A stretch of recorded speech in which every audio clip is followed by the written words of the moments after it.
This is the 36th talk in this collection, and it's entitled Clarity of Insight. And this was first published in its own little booklet called Clarity of Insight, understandably. And it's a talk given to a group of lay meditators in Bangkok in April of 1979. Clarity of Insight. Meditate reciting Buddho, Buddho, until it penetrates deep into the heart of your consciousness, your citta. The word Buddho represents the awareness and wisdom of the Buddha. In practice, you must depend on this word more than anything else. The awareness it brings will lead you to understand the truth about your own mind. It's a true refuge, which means that there is both mindfulness and insight present. Wild animals can have an awareness of a sort. They have mindfulness as they stalk their prey and prepare to attack. Even the predator needs firm mindfulness to keep hold of the captured prey, however defiantly it struggles to escape death. That is one kind of mindfulness. For this reason, you must be able to distinguish between the different kinds of mindfulness. The Buddha taught to meditate reciting Buddho as a way to apply the mind. When you consciously apply the mind to an object, it wakes up. The awareness wakes it up. Once this knowing has arisen through meditation, you can see the mind clearly. As long as the mind remains without the awareness of Buddho, even if there is ordinary worldly mindfulness present, the mind is unawakened and without insight. It will not lead you to what is truly beneficial. Sati, or mindfulness, depends on the presence of Buddho, the knowing. It must be a clear knowing, which leads to the mind becoming brighter and more radiant. The illuminating effect that this clear knowing has on the mind is similar to the brightening of a light in a darkened room. As long as the room is pitch black, any objects placed inside remain difficult to distinguish or else completely obscured from view because of the lack of light. As you begin intensifying the brightness of the light inside, it will penetrate throughout the whole room, enabling you to see more clearly from moment to moment, thus allowing you to know more and more the details of any object that's inside there. You could also compare training the mind with teaching of a child. It would be impossible to force a child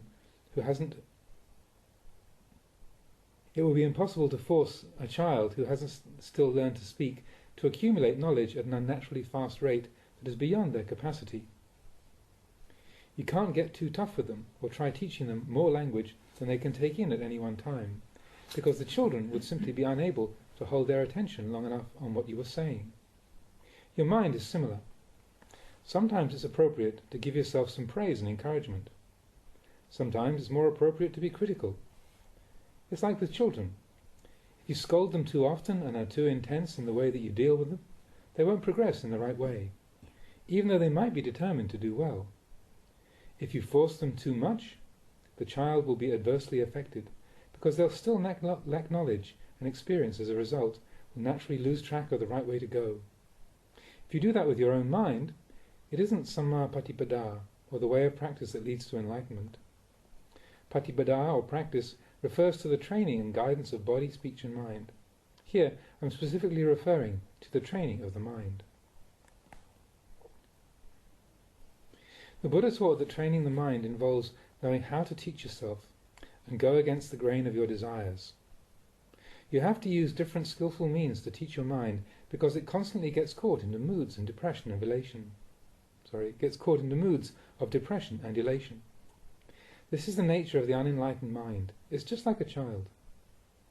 The parents of a child who hasn't learned to speak are in a position to teach it because they know how to speak, and their knowledge of language is the greater.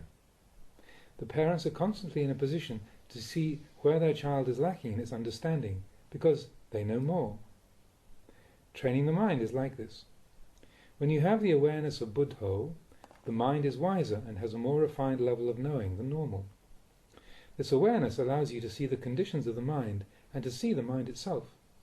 You can see the state of mind in the midst of all phenomena.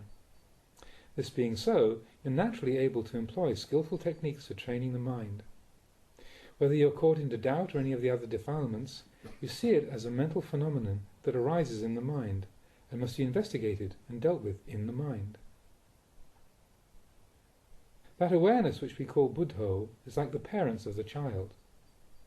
The parents are the child's teachers in charge of its training, so it's quite natural that whenever they allow it to wander freely, simultaneously they must keep one eye on it, aware of what it's doing and where it's running to or crawling to. Sometimes you can be too clever and have too many good ideas.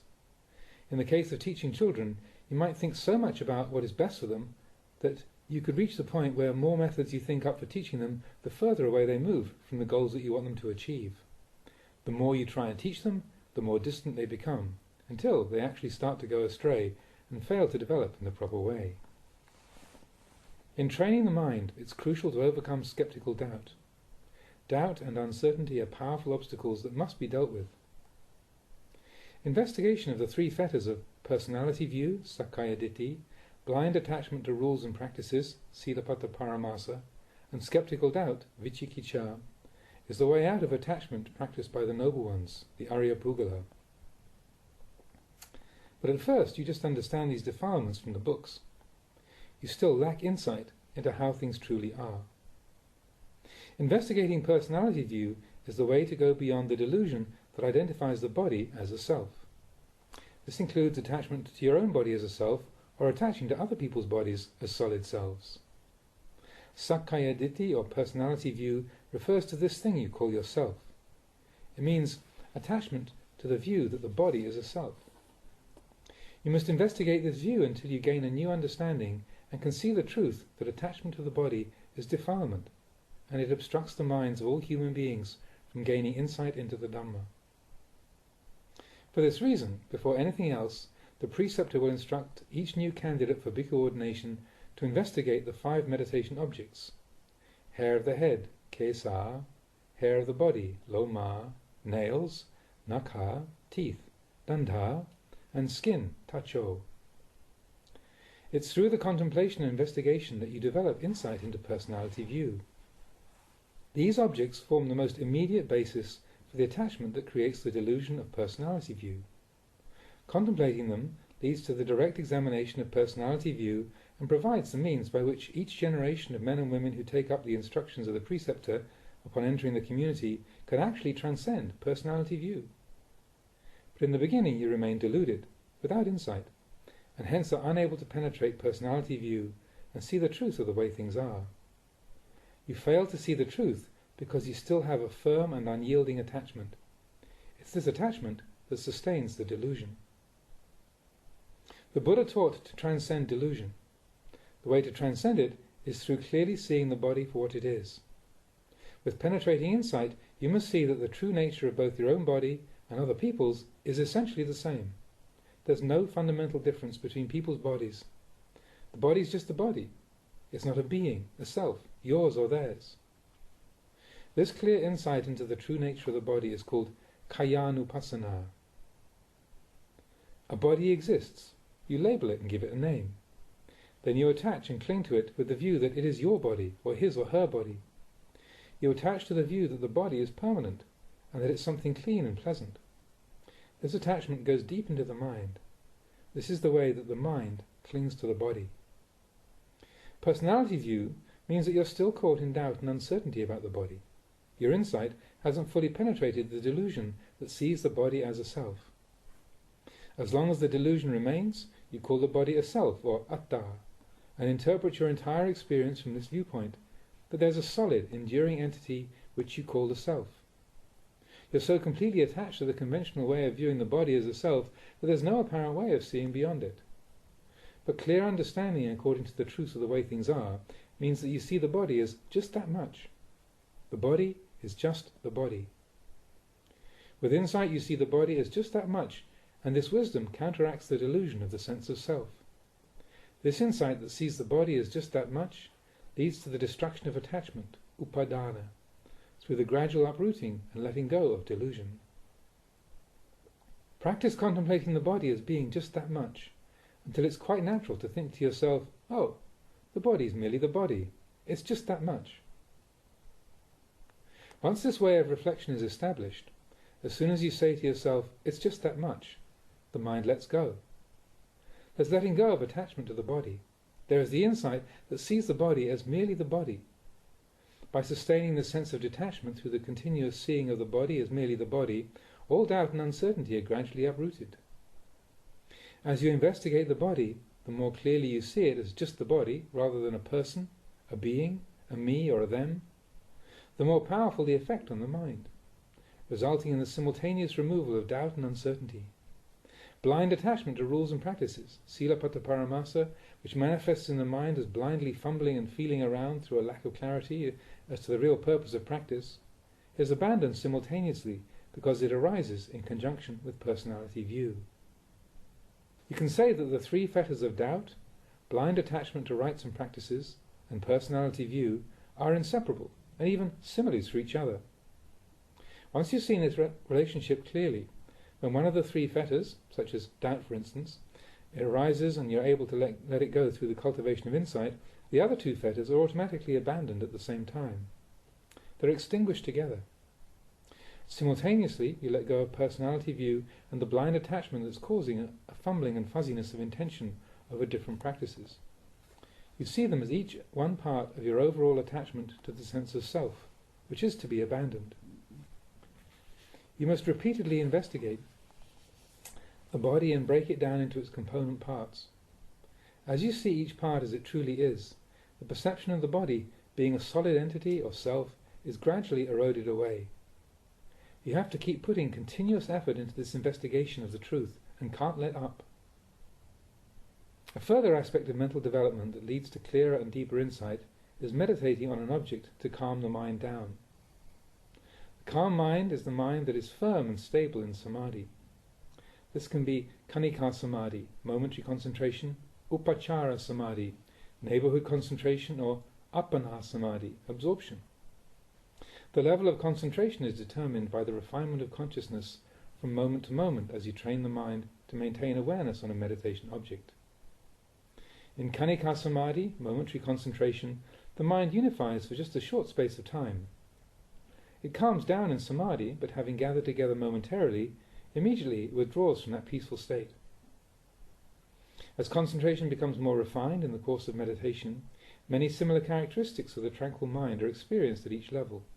So, each one is described as a level of samadhi, whether it's kanika, upachara, or appana.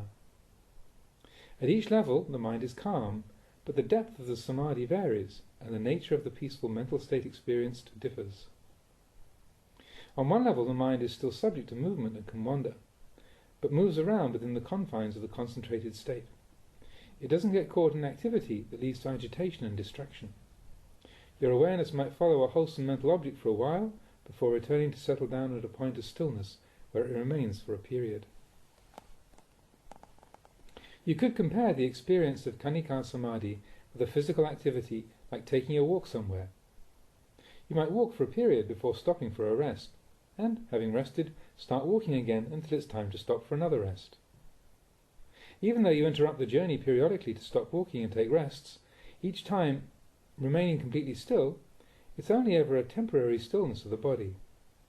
After a short space of time, you have to start moving again to continue the journey. This is what happens within the mind as it experiences such a level of concentration. If you practice meditation focusing on an object to calm the mind and reach a level of calm where the mind is firmly in samadhi, but there is still some mental movement occurring, that's known as upachara samadhi. In upachara samadhi, the mind can still move around. This movement takes place within certain limits. The mind doesn't move beyond them. The boundaries within which the mind can move are determined by the firmness and stability of concentration. The experience is as if you alternate between a state of calm and a certain amount of mental activity. The mind is calm for some of the time and active for the rest. Within that activity there is a certain level of calm and concentration that persists, but the mind is not completely still or immovable. It's still thinking a little and wandering about. It's like you're wandering around inside your own home. You wander around within the limits of your concentration. Without losing awareness and moving outdoors away from the meditation object, the movement of the mind stays within the bounds of the wholesome, kusala, wholesome mental states. It doesn't get caught into any mental proliferation based on unwholesome or akusala mental states. Any thinking remains wholesome. Once the mind is calm, it necessarily experiences wholesome mental states from moment to moment. During the time it's concentrated, the mind only experiences wholesome mental states and periodically settles down to become completely still and one-pointed on its object. So, the mind still experiences some movement, circling around its object. It can still wander. It might wander around within the confines set by the level of concentration, but no real harm arises from this movement, because the mind is calm in samadhi. This is how the development of the mind proceeds in the course of practice. In appana samadhi, the mind calms down and is stilled to a level where it is at its most subtle and skillful. Even if you experience sense impingement from the outside, such as sounds and physical sensations, it remains external and is unable to disturb the mind.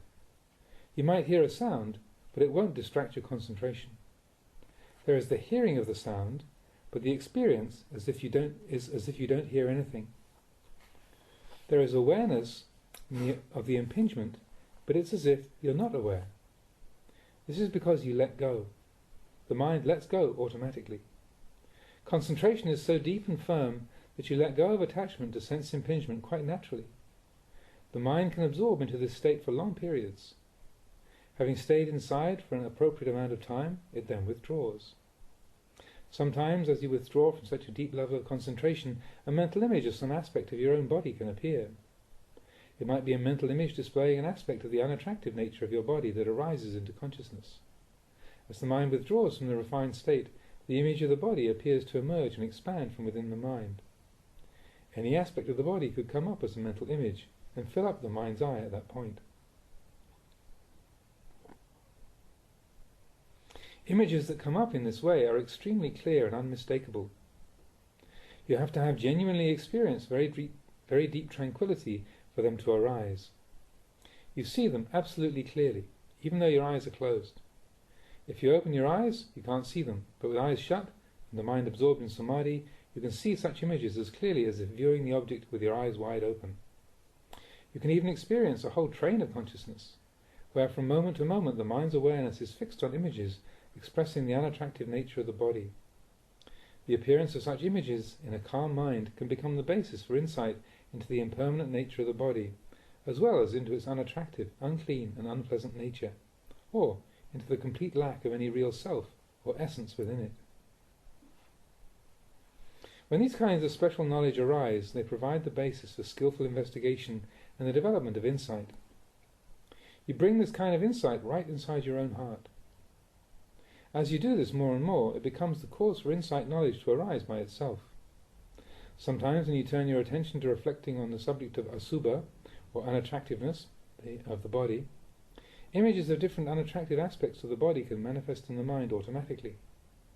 These images are clearer than any you could try to summon up with your imagination, and lead to insight of a far more penetrating nature than that gained through the ordinary kind of discursive thinking.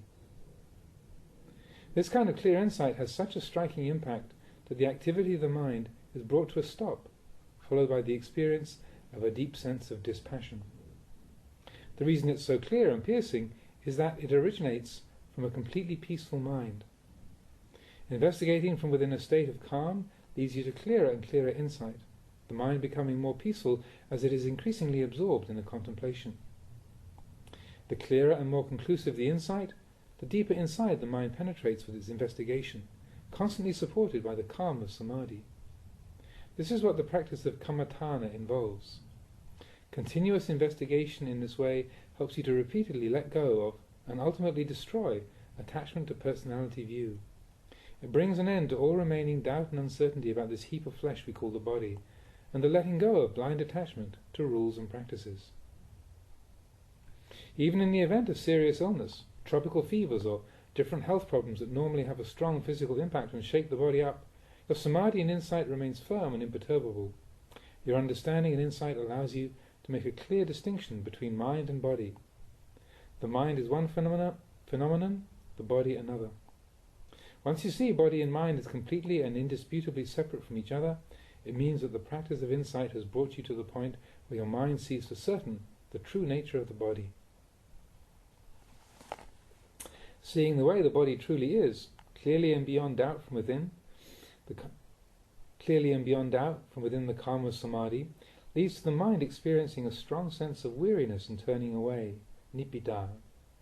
This turning away comes from the sense of disenchantment and dispassion that arises as the natural result of seeing the way things are. It's not a turning away that comes from ordinary worldly moods, such as fear, revulsion, or other unwholesome qualities like envy or aversion. It's not coming from the same root of attachment as those defiled mental states. This is a turning away that has a spiritual quality to it and has a different effect on the mind from that of the normal moods of boredom and weariness experienced by ordinary unenlightened human beings, putujanas. Usually, when ordinary unenlightened human beings are weary and fed up, they get caught into moods of aversion, rejection, and seeking to avoid.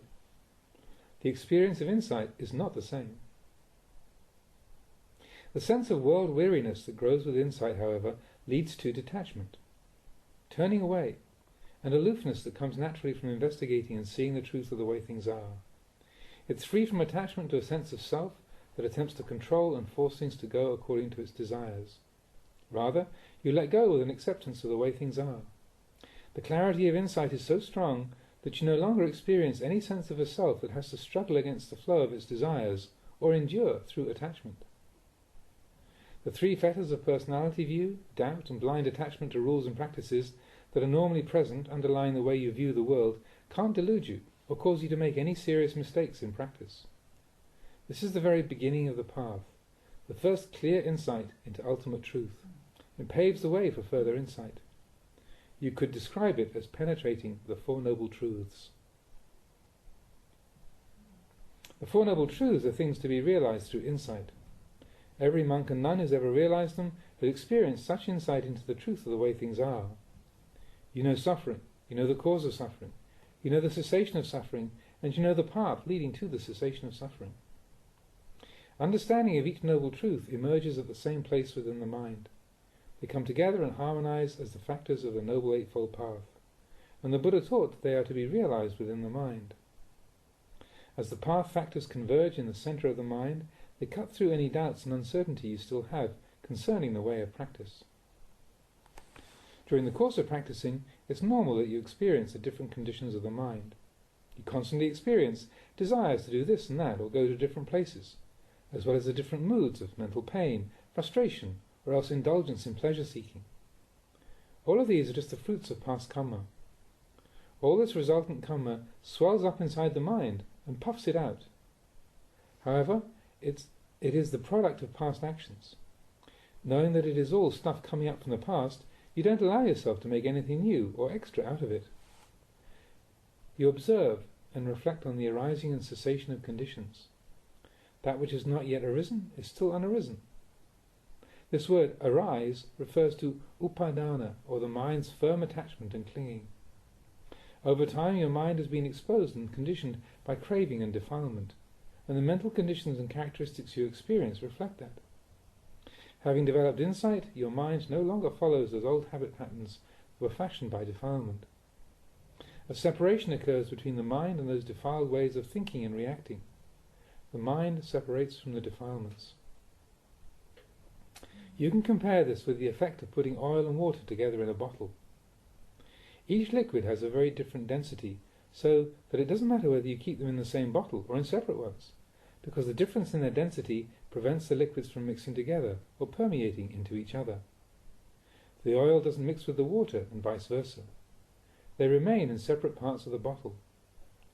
You can compare the bottle with the world, and these two different liquids in the bottle that have been put there and forced to stay within its confines are similar to you living in the world with insight that separates your mind from the defilements. You can say that you're living in the world and following the conventions of the world, but without attaching to it. When you have to go somewhere, you say you're going. When you're coming, you say you're coming, or whatever you're doing. You use the conventions and language of the world, but it's like the two liquids in the bottle. They're in the same bottle, but they don't mix together. You live in the world, but at the same time you remain separate from it. The Buddha knew the truth for himself. He was the lokavidu, the knower of the world. Now, what are the sense bases, the ayatana? They consist of the eyes, ears, nose, tongue, body and mind. The ears hear sound. The nose performs the function of smelling different smells, whether fragrant or pungent. The tongue has the function of tasting taste, whether sweet or sour, rich or salty. The body senses heat and cold, softness and hardness. The mind receives mind objects, which arise in the same way as they always have. The sense bases function just as they did before. You experience sensory impingement in just the same way as you always have. It's not true that after the experience of insight, your nose no longer experiences any smells, or your tongue, that formerly was able to taste, can no longer taste anything, or the body is unable to feel anything anymore. Your ability to experience the world through the senses remains intact, just the same as before you started practicing insight. But the mind's reaction to sense impingement is to see it as just that much. The mind doesn't attach to fixed perceptions or make anything out of the experience of sense objects. It lets go. The mind knows that it's letting go. As you gain insight into the true nature of the Dhamma, it naturally results in letting go. There's an awareness followed by the abandoning of attachment. There is understanding and then letting go. With insight you set things down. Insight knowledge doesn't lead to clinging or attachment. It doesn't increase your suffering. That's not what happens. True insight into the Dhamma results in letting go. You know that attachment is the cause of suffering, so you abandon it. Once you have insight, the mind lets go. It puts down what it was formerly holding on to. Another way to describe this is to say that you're no longer fumbling or groping around in your practice. You're no longer blindly groping and attaching to forms, sounds, smells, tastes, bodily sensations or mind objects. The experience of sense objects through the eyes, ears, nose, tongue, body and mind no longer stimulates the same old habitual movements of mind where it's seeking to get involved with such sense objects or adding on to the experience through further proliferation. The mind doesn't create things around sense contact. Once contact has occurred, you automatically let go. The mind discards the experience. This means that if you're attracted to something, you experience the attraction in the mind, but you don't attach to or hold fast onto it. If you have a reaction of aversion, there is simply the experience of aversion arising in the mind, and nothing more. There isn't a sense of self arising that attaches and gives meaning and importance to the aversion. In other words, the mind knows how to let go. It knows how to set things aside. Why is it able to let go and put things down? Because the presence of insight means that you can see the harmful results that come from attaching to all those mental states. When you see forms, the mind remains undisturbed. When you hear sounds, it remains undisturbed. The mind doesn't take a position for or against any sense object experienced. This is the same for all sense contact, whether it's through the eyes, ears, nose, tongue, body or mind. Whatever thoughts arise in the mind can't disturb you. You're able to let go. You may perceive something as desirable, but you don't attach to that perception or give it any special importance. It simply becomes a condition of mind to be observed without attachment. This is what the Buddha described as experiencing sense object as just that much. The sense bases are still functioning and experiencing sense objects, but without the process of attachment stimulating movements to and fro in the mind. There's no conditioning of the mind occurring in the sense of a self moving from this place to that place, or from that place moving to this place. Sense contact occurs between the 6 sense bases as normal, but the mind doesn't take sides by getting caught in conditions of attraction or aversion. You understand how to let go. There is awareness of sense contact followed by letting go. You let go with awareness and sustain the awareness after you have let go. This is how the process of insight works. Every angle and every aspect of the mind and its experience naturally becomes a part of the practice. This is the way the mind is affected as you train it. It becomes very obvious that the mind has changed and is not the same as usual. It no longer behaves in the way that you're accustomed to. You're no longer creating a self out of your experience. For example, when you experience the death of your mother, father, or anyone else who's close to you, if your mind remains firm in the practice of calm and insight and is able to reflect skillfully on what's happened, you won't create suffering for yourself out of the event. Rather than panicking or feeling shocked at the news of the person's death, there's just a sense of sadness and dispassion coming from wise reflection. You're aware of the experience and then let go. There's the knowing, and then you lay it aside. You let go without generating any further suffering for yourself. This is because you know clearly what causes suffering to arise. When you do encounter suffering, you're aware of that suffering. As soon as you start to experience suffering, you automatically ask yourself the question, where does it come from? Suffering has its cause, and that is the attachment and clinging still left in the mind. So you have to let go of the attachment. All suffering comes from a cause. Having created the cause, you abandon it. Abandon it with wisdom. You let go of it through insight, which means wisdom. You can't let go through delusion. This is the way it is. The investigation and development of insight into the Dhamma gives rise to this profound peace of mind. When you've gained such clear and penetrating insight, it's sustained at all times, whether you're sitting in meditation with your eyes closed, or even if you're doing something with your eyes open. Whatever situation you find yourself in, be it in formal meditation or not, the clarity of insight remains. When you have unwavering mindfulness of the mind within the mind, you don't forget yourself. Whether standing, walking, sitting or lying down, the awareness within makes it impossible to lose mindfulness. It's a state of awareness that prevents you from forgetting yourself. Mindfulness has become so strong that it is self-sustaining to the point where it becomes natural for the mind to be that way. These are the results of training and cultivating the mind, and it's here where you go beyond doubt. You have no doubts about the future, you have no doubts about the past, and accordingly have no need to doubt about the present either. You still have awareness that there is such a thing as past, present and future. You're aware of the existence of time. There's the reality of the past, present and future, but you're no longer concerned or worried about it. Why are you no longer concerned? All those things that took place in the past have already happened. The past has already passed by. All that is arising in the present is the result of causes that lay in the past.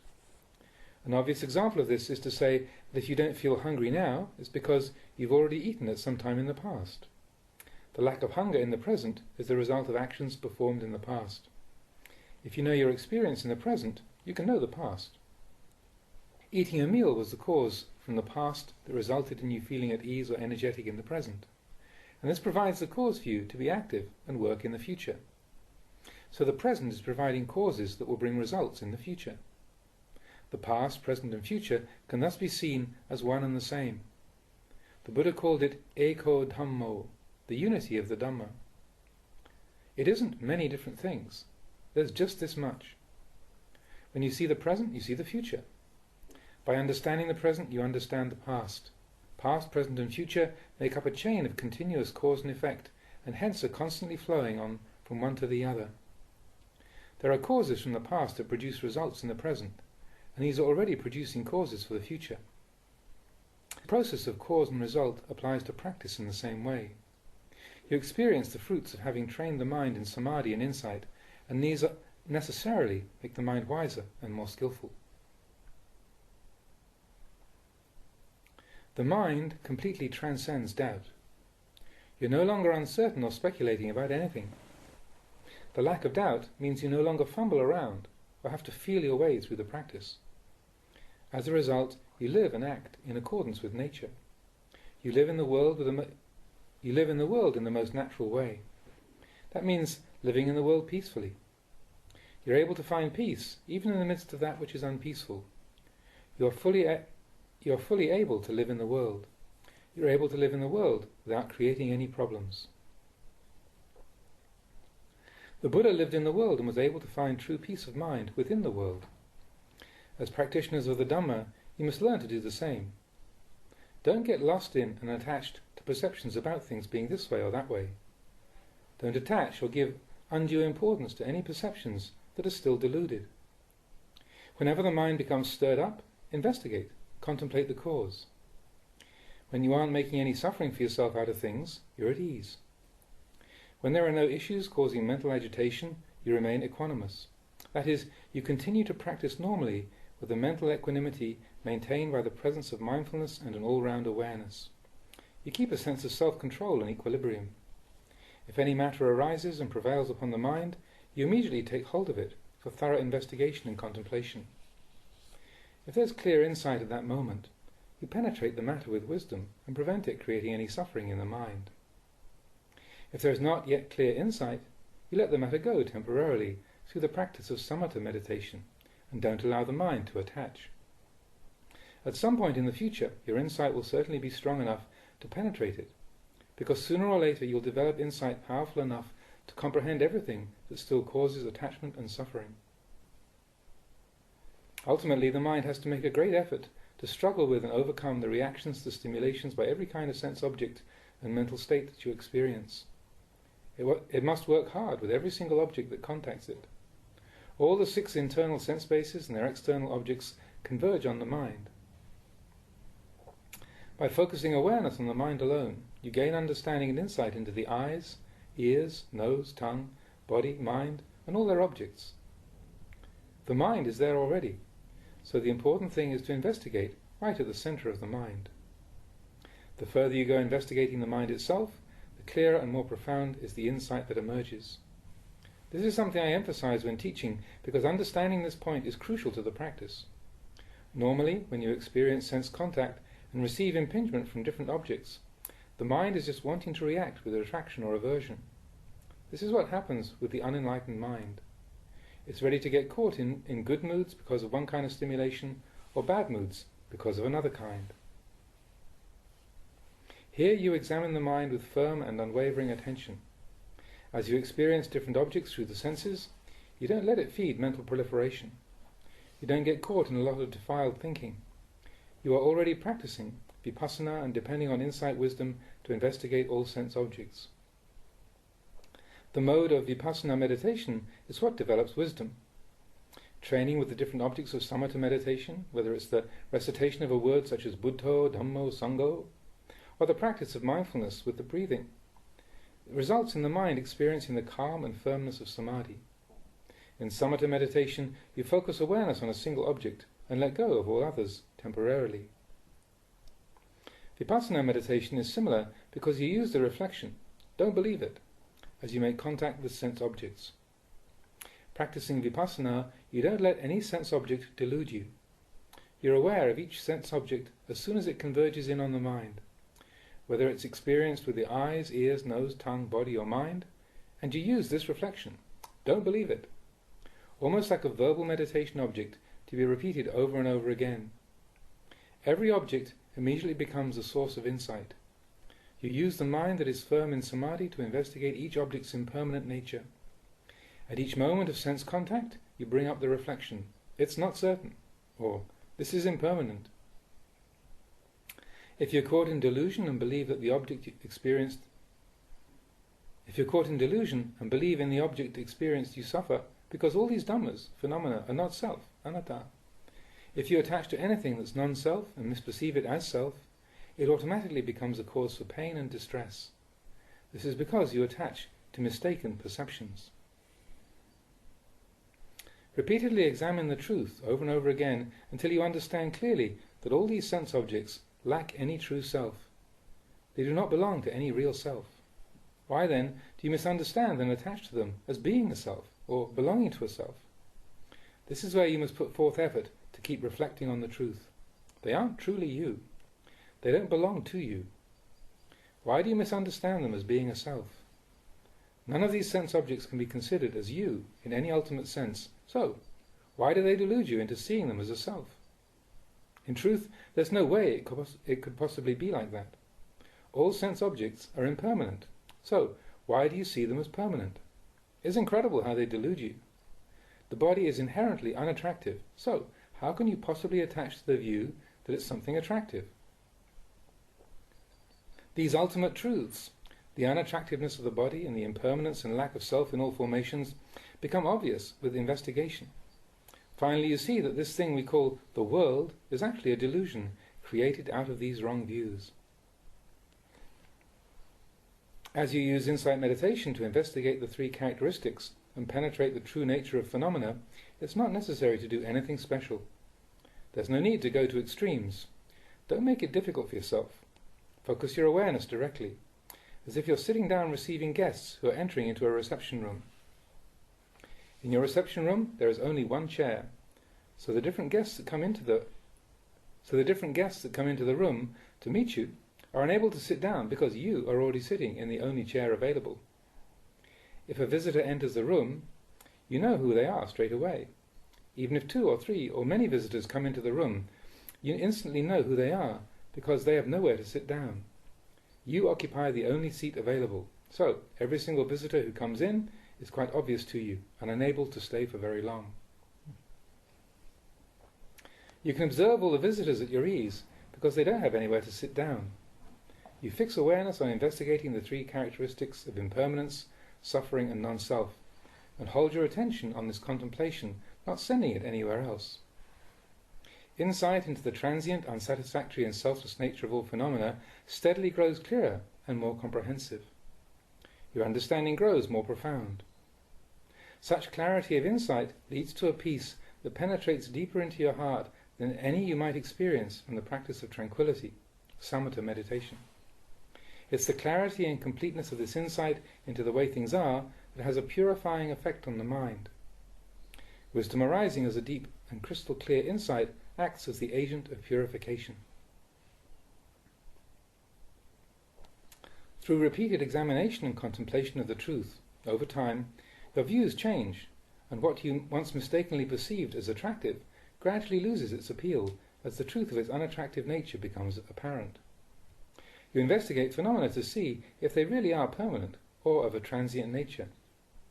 At first you simply recite to yourself the teaching that all conditions are impermanent, but after time you actually see the truth clearly from your own investigation. The truth is waiting to be found right at the point of investigation. This is the seat where you wait to receive visitors.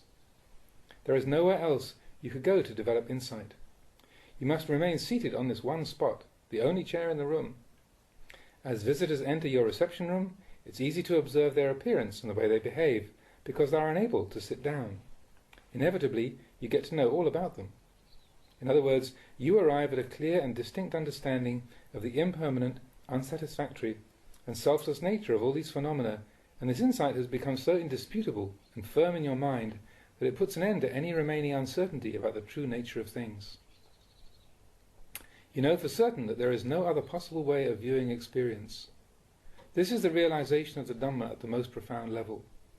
Ultimately, your meditation involves sustaining the knowing, followed by continuous letting go as you experience sense objects through the eyes, ears, nose, tongue, body and mind. It involves just this much, and there's no need to make anything more out of it. The important thing is to put repeated effort into developing insight through investigation of the 3 characteristics. Everything can become a cause for wisdom to arise, and that's what completely destroys all forms of defilement and attachment. This is the fruit of vipassana meditation. But don't assume that everything you do is coming from insight. Sometimes you still do things following your own desires.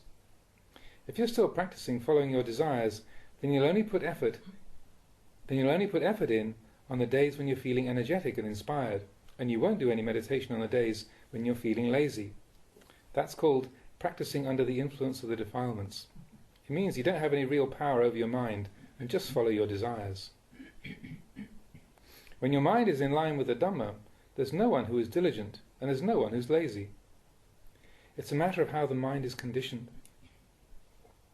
The practice of insight keeps flowing automatically without laziness or diligence. It's a state that is self-sustaining, fueled by its own energy. Once the mind has these characteristics, it means you no longer have to be the doer in the practice. You could say that it's as if you've finished all the work that you've been doing and the only thing left is for you to leave things to themselves and watch over the mind. You don't have to be someone who is doing something anymore. There is still mental activity occurring. You experience pleasant and unpleasant sense contact according to your karmic accumulations, but you see it as just that much, and a letting go of attachment to the sense of self the whole time. At this point you aren't creating a self, and so you aren't creating any suffering. All the sense objects and moods you experience ultimately have the same value in the mind. Whatever mental or physical phenomena you examine appear as the same as everything else, bearing the same inherent qualities. All phenomena become one and the same. Your wisdom has to develop that far for all uncertainty to come to an end in the mind. When you first start meditating, it seems like all you know how to do is to doubt and speculate about things. The mind is always wavering and vacillating. You spend the whole time caught in agitated thinking and proliferating about things. You have doubts about every last thing. Why? It stems from impatience. You want to know all the answers and fast. You want to have insight quickly, without having to do anything. You want to know the truth of the way things are, but that wanting is so strong in the mind that it's more powerful than the insight you desire. For that reason, the practice has to develop in stages. You must go one step at a time. In the first place, you need to put forth persistent effort. You also need the continuous support of your past good actions and development of the 10 spiritual perfections, parami. Keep summoning up effort in training the mind. Don't get caught into desiring quick results. That just leads you to disappointment and frustration when insights are slow to come. Thinking like that won't help you. Is it correct to expect suddenly to experience some kind of permanent state where you're experiencing no pleasure or pain at all? It doesn't matter what the mind throws up at you. At that time, when you do get overwhelmed by pleasure and pain, stimulated by contact between the mind and different sense objects, you don't have any idea what level your practice has reached. But within a short space of time, such moods lose power over the mind. Actually, such impingement can be of benefit, because it reminds you to examine your own experience. You get to know what reactions all the sense objects, thoughts and perceptions you experience bring up in the mind. You know, both in the cases when they lead the mind towards agitation and suffering, and when they hardly stir the mind at all. Some meditators just want to have insight into the way the mind is affected by pleasant objects. They only want to investigate the good moods. But that way they never really gain true insight. They don't become very smart. Really, you must also examine what happens when you experience unpleasant sense impingement. You have to know what that does to the mind. In the end, that's the way you have to train yourself. It's also important to understand that when it comes to the practice itself, you don't need to seek out the past experiences and accumulated memories available from external sources, because it's your own experience that counts. The only way to really put an end to your doubts and speculation is through practicing until you reach the point where you see the results clearly for yourself. This is the most important thing of all. Learning from different teachers is an essential preliminary to practice. It's a valuable support as you move from hearing the teachings to learning from your own experience. You have to contemplate the teachings you receive in light of your own practice until you gain your own understanding. If you already possess some spiritual qualities and virtue accumulated from the past, practice is more straightforward. When other people give you advice, generally it can save you time by helping you to avoid mistakes and to go directly into the heart of the practice. If you try practicing alone without any guidance from others, the path you follow will be a slower one, with more detours. If you try to discover the correct way to practice all by yourself, you tend to waste time and end up going the long way round. That's the truth of it. In the end, the practice of Dhamma itself is the surest way to make all the doubting and wavering wither away and vanish. As you keep enduring and training yourself to go against the grain of your defilements, the doubts will just shrivel up and die. If you think about it, you've already gained much from your efforts in the practice. You have made progress, but it's still not enough to make you feel completely satisfied. If you look carefully and reflect on your life, you can see just how much of the world you've experienced through your mind from the time you were born, through your youth until the present. In the past you weren't training yourself in virtue, concentration and wisdom, and it's easy to see how far the defilements took you. When you look back on all that you've experienced through the senses, it becomes obvious that you've been experiencing truth about the way things are on countless occasions. As you contemplate the things that have happened in your life, it helps lighten the mind as you see that the defilements don't cover it over quite so thickly as before. From time to time you need to encourage yourself in this way. It takes away some of the heaviness. However, it's not wise to only give yourself praise and encouragement. In training the mind, you have to criticize yourself every now and then. Sometimes you have to force yourself to do things you don't want to do, but you can't push the mind to its limits all the time. As you train yourself in meditation, it's normal that the body, which is a conditioned phenomenon, is subject to stress, pain, and all sorts of different problems as conditions affect it. It's just normal for the body to be like that. The more you train yourself in sitting meditation, the more skilled at it you become, and naturally you can sit for longer periods.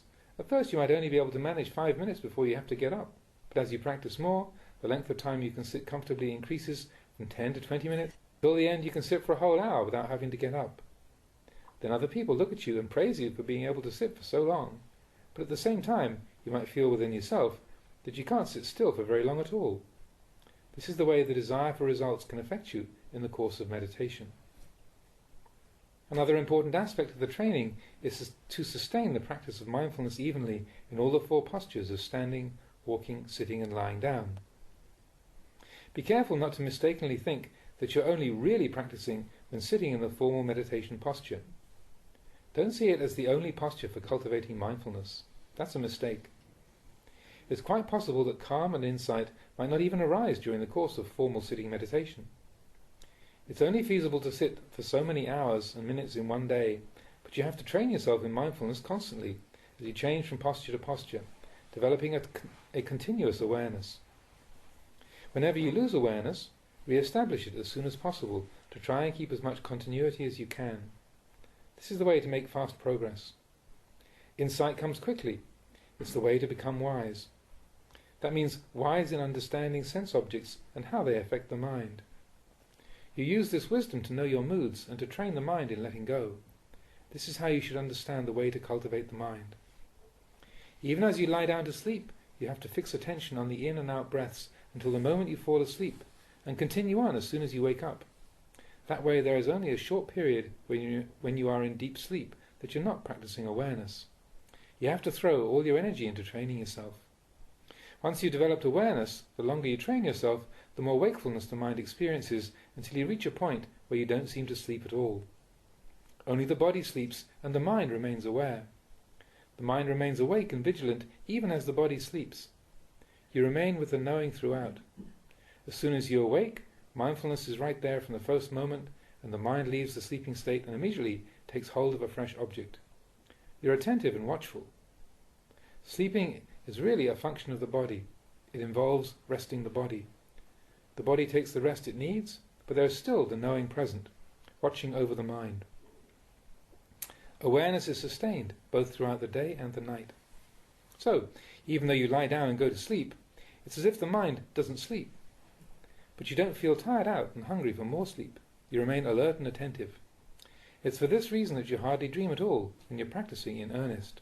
If you do dream, it's in the form of a supinna nimitta, an unusually clear and vivid dream that holds some special significance.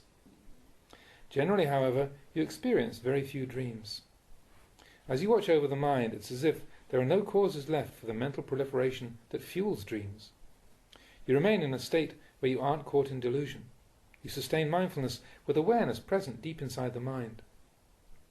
The mind is in a state of wakefulness, being sharp and responsive. The presence of unbroken mindfulness makes the mind's ability to investigate smooth and effortless, and keeps it abreast of whatever is arising from moment to moment. You have to cultivate the mind until it's totally fluent and skilled in keeping mindfulness and investigating phenomena. Whenever the mind reaches a state of calm, train it in examining your own body and that of other people until you have deep enough insight to see the common characteristics. Pursue the investigation to the point where you see all bodies as having the same essential nature and having come from the same material elements. You must keep observing and contemplating. Before you go to sleep at night, use awareness to sweep over the entire body and repeat the contemplation when you first wake up in the morning. This way you won't have to experience nightmares, talk in your sleep, or get caught up in a lot of dreaming. You sleep and wake up peacefully without anything bothering you. You sustain the state of knowing both in your sleep and as you wake up. When you wake up with mindfulness, the mind is bright, clear and unbothered by sleepiness. As you awaken, the mind is radiant, being free from dullness and moods conditioned by the defilements. Here I've been giving the details of the development of mind in the course of practice. Normally, you wouldn't think it possible that the mind could actually be peaceful during the time that you're asleep, when you first wake up, or in other situations where you would expect mindfulness to be weak. For instance, you might be sitting down soaking wet, having just walked through a heavy rainstorm, but because you cultivated samadhi and learnt to contemplate, The mind remains untouched by defiled moods and is still able to experience peace and clarity of insight, just as I've been describing. The last teaching the Buddha gave to the community of monks was an exhortation not to get caught in heedlessness. He said that heedlessness is the way that leads to death. Please understand this and take it to heart as fully and sincerely as you can. Train yourself to think with wisdom. Use wisdom to guide your speech. Whatever you do, use wisdom as your guide. Anyone?